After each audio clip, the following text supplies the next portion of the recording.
Assalamualaikum warahmatullahi wabarakatuh. Salam sehat semuanya. Semoga semua dalam keadaan sehat selalu. Pada pertemuan hari ini, kita masuk ke bab ketiga, yaitu tentang pewarisan sifat pada makhluk hidup. Untuk menambah keberkahan pembelajaran kita pada hari ini, marilah kita awali dengan mengucapkan lafaz basmalah. Bismillahirrahmanirrahim.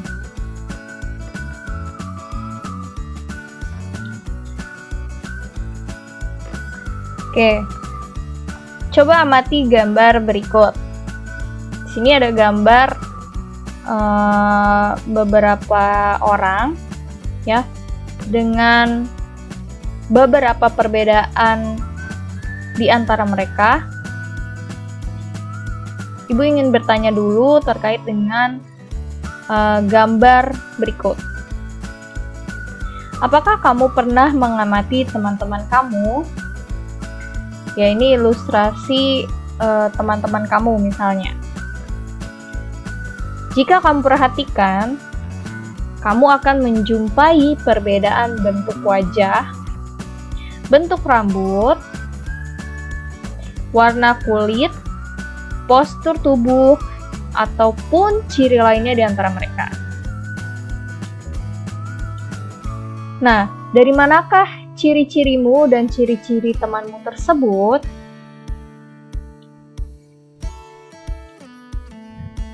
Perbedaan-perbedaan ini dikontrol atau dikendalikan oleh sesuatu yang disebut sebagai gen.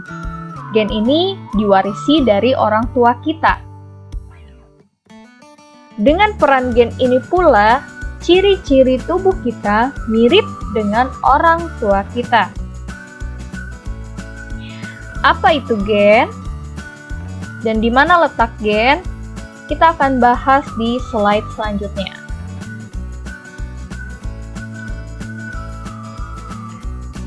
Perhatikan gambar berikut.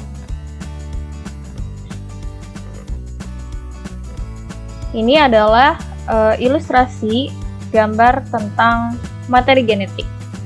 Materi genetik memegang peranan penting dalam proses pewarisan sifat pada makhluk hidup. Karena setiap ciri atau sifat yang ada pada setiap orang adalah warisan dari orang tua yang diwariskan melalui materi genetik. Ya, jadi pewarisan sifat pada makhluk hidup itu diwariskan melalui materi genetik yang berasal dari orang tua.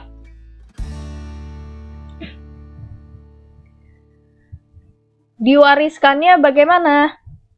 Jadi, orang tua kita kan terdiri dari ayah dan ibu.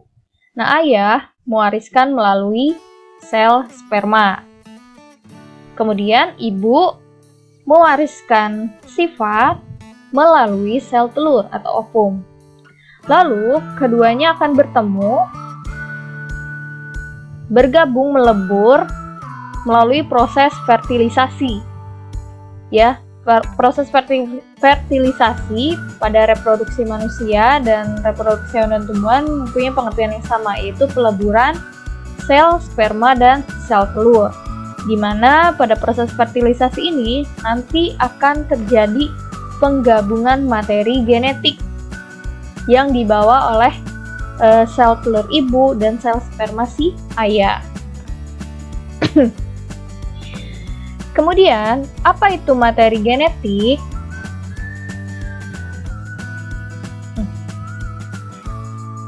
Materi genetik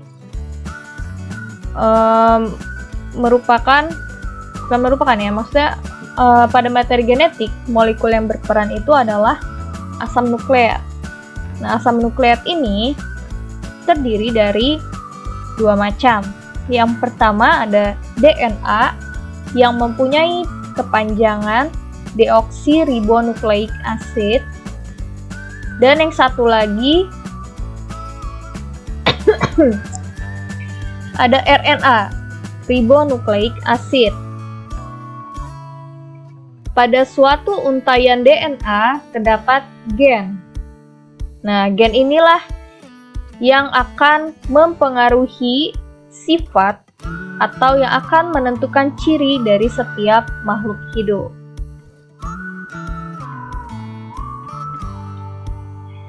Di manakah letak DNA? Kalian bisa buka buku paket kalian di halaman 120, materi kita ada di halaman 120. Untuk gambar letak DNA ini juga ada di buku paket kalian di halaman 122. Kita perhatikan gambarnya. Kurang lebih ini adalah zoom in dari DNA dalam tubuh kita. Jadi ini misalnya diambil dari di dalam kulit, diamati dari kulit. Kemudian nanti dilihat jaringan kulit, di dalam jaringan kulit ada sel kulit, di dalam sel kulit ada benang-benang kromosom. Lalu di dalam kromosom ini tersusun dari benang-benang halus kromatin, di mana dalam kromatin ini nanti ada DNA. Jadi sangat kecil ukurannya, ya, tidak bisa diamati oleh mata secara langsung. Nah, disitulah kurang lebih letak DNA pada manusia, ya, ada di seluruh tubuh.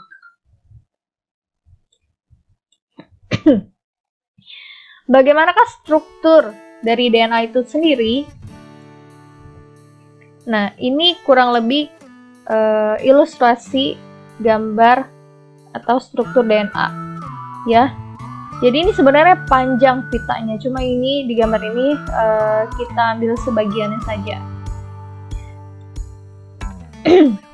Struktur DNA seperti suatu untai ganda, untaian pita ganda, dua pita, yang membentuk helix atau bentuk ulir. Ulir kayak mengulir gitu ya, apa ya namanya ya? Ya pokoknya kurang lebih bentuk ulir tuh seperti ini. Berkelok-kelok gitu ya. DNA dan RNA ini terdiri dari subunit nukleotida, di mana nukleotida itu tersusun atas gugus fosfat, terus ada gula dan juga basa nitrogen. Ini basa nitrogen. Ini tuh aslinya sangat panjang, ya. Selain itu, pada gula yang terdapat pada DNA, ini gulanya merupakan gula deoksiribosa namanya. Sedangkan kalau pada RNA, gulanya merupakan gula ribosa. Perbedaannya hanya itu, ya. Nah, terus kan di sini gula DNA sama RNA itu berbeda. Gimana bentuk RNA sebenarnya? Nah, ini kurang lebih perbedaan antara DNA dan RNA. Kalau DNA, gulanya adalah gula deoksiribosa, sedangkan RNA ini hanya seuntai gini ya. Ini gulanya gula ribosa. Jadi ini gambaran secara umum perbedaan antara DNA dan juga RNA. Perbedaannya di gulanya, gugus gulanya. Setelah kita mengetahui apakah itu materi genetik, ya, atau gen, yang ternyata gen itu yang mempengaruhi dan bisa mempengaruhi sifat dan juga menentukan ciri pada suatu makhluk hidup. Nah, kita nanti akan mempelajari ilmunya, ilmu yang mempelajari tentang bagaimanakah pewarisan sifat dan variasi yang terkait dengan pewarisan sifat pada makhluk hidup tersebut.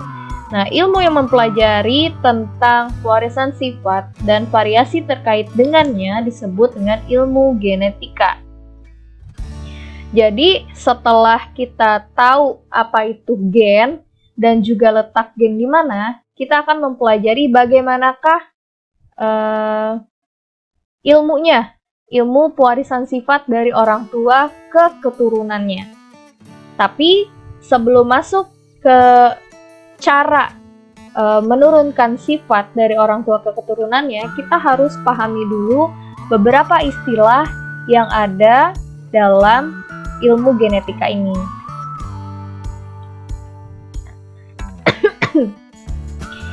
Istilah-istilah dalam genetika itu ada banyak ya. Yang pertama ada parental, kedua ada filial, tiga gen, keempat gen dominan, kelima gen resesif, keenam genotip, ketujuh genotip homozigot, kedelapan genotip heterozigot, kesembilan fenotip, 10 ada alel, 11 ada hibrid, 12 ada gamet. Kita akan bahas satu persatu. Pertama, parental. Parental dilambangkan dengan huruf P besar. Apakah pengertian dari parental? Parental itu pengertiannya adalah induk atau orang tua. Selanjutnya, filial.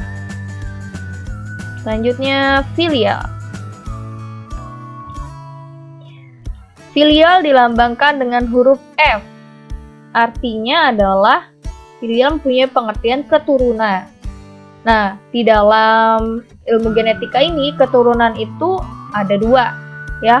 Ada yang dikenal dengan keturunan 1 dan juga keturunan 2. Itu nanti kita akan pelajari. Nah, apa maksud dari keturunan 1? Keturunan 1 adalah keturunan yang dihasilkan dari parental, dari induk yang pertama. Jadi ibaratnya keturunan 1 ini adalah anaknya, ya. Sedangkan keturunan 2 adalah cucunya. Nah, bisa diibaratkan seperti itu. Selanjutnya ada gen. Gen merupakan faktor pembawa sifat keturunan.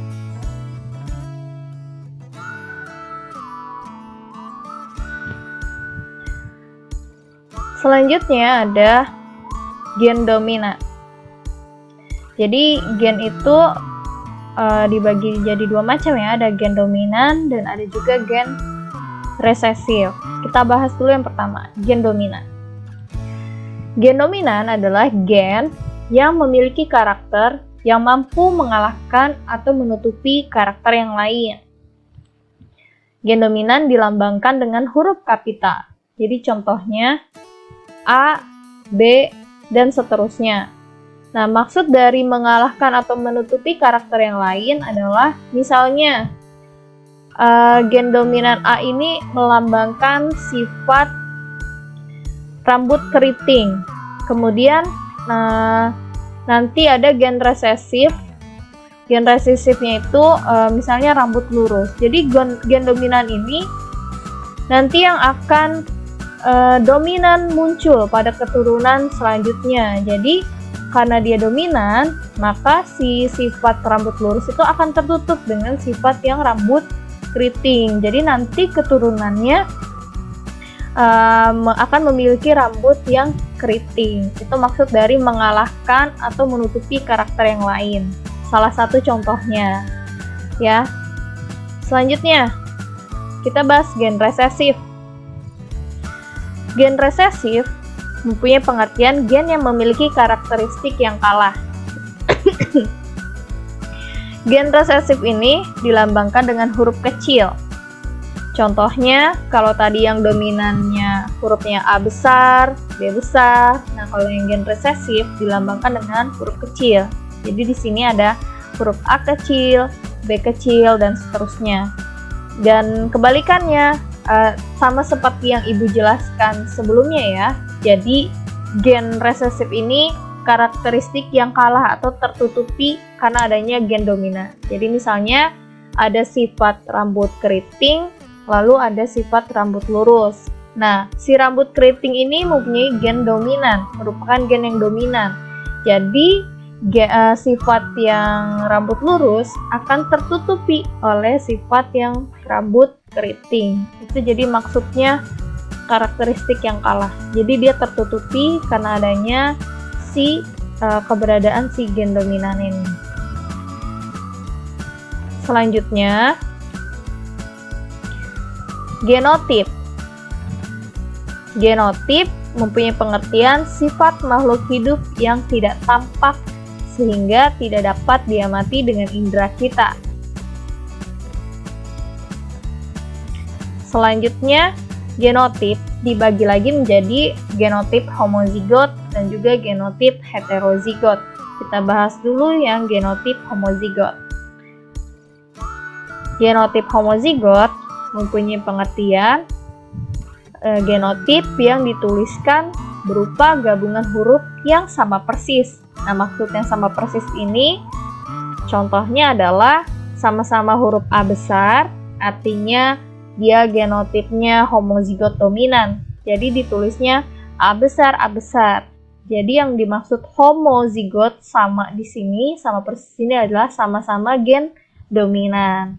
Kemudian bisa juga dia homozigotnya bentuknya seperti ini, yaitu gen resesif. Jadi sama-sama huruf A kecil, A kecil, A kecil, kayak gitu. Nah, sedangkan yang dimaksud dengan genotip heterozigot dituliskan atau merupakan gabungan huruf yang tidak sama. Maksudnya huruf yang tidak sama di sini adalah sifat gennya. Kalau tadi yang genotip homozigot dia sama persis, artinya sama-sama gen dominan ataupun sama-sama gen resesif. Nah, kalau yang ini dia salah satunya terdiri dari gen yang dominan, genotip yang dominan, dan yang satu lagi terdiri dari gen resesif. Jadi ditulisnya huruf A besar, A kecil, atau bisa juga huruf B besar, B kecil, dan seterusnya. Nanti tergantung dengan soalnya seperti apa. Setelah itu ada fenotip. Fenotip mempunyai pengertian sifat makhluk hidup yang tampak sehingga dapat dilihat oleh indera, seperti jenis rambut, bentuk rambut gitu ya,